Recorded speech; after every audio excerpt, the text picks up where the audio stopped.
Hello, this is the first video in students enrolled upon EDST 604, Global Education. Well, we had our first session today, and I really enjoyed it, and I genuinely hope you did as well. Despite the temperature in the room being at a temperature normally associated with the core of Jupiter, I hope that you got something out of it. Robert and I today were trying to introduce you to concepts of interconnectivity. This is a basic idea in global education because it stresses the implications both socially, economically and environmentally of our lifestyles, particularly in terms of consumption. You know, what are the implications of buying clothes or shoes or foodstuffs on those three criteria?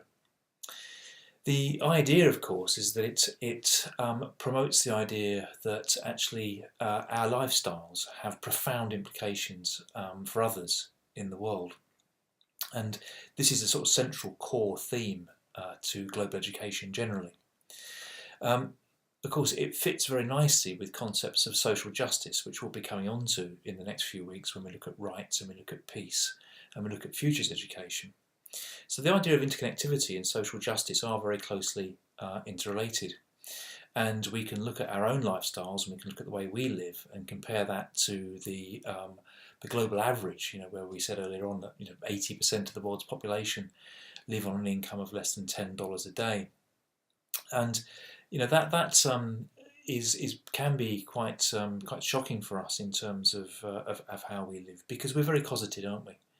We're not aware of the conflict, the economic conflicts, the political conflicts and the armed conflicts that take place. We may be aware of them, but we're not actually deeply subsumed within them. We can become quite frightened of them and build fences, as we're doing around Europe, and even figuratively building fences around our own country and our own communities. And these are the kinds of issues that are very key to global education generally. I mentioned to you Plato's Republic very briefly. I don't know if anybody of you picked up on that. And in the Republic, Plato asks questions about justice and the just. And he proposes a question about, is all injustice bad?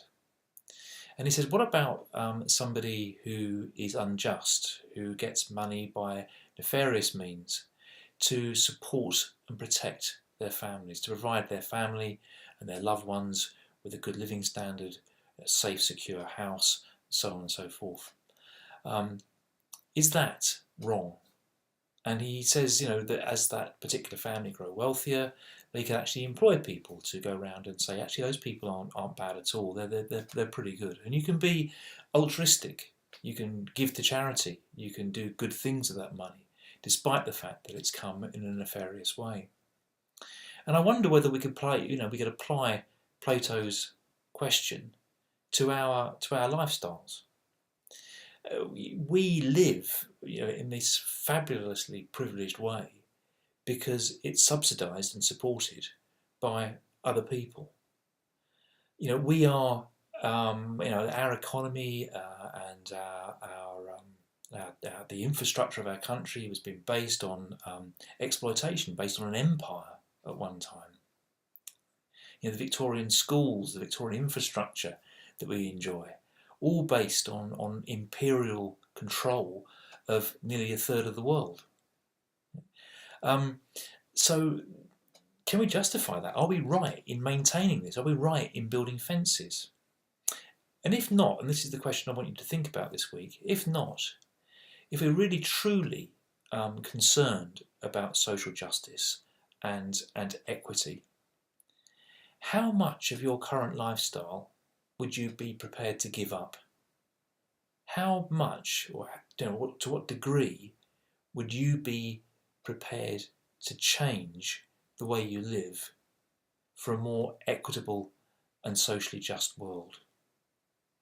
It's a really, really key question that we have to consider.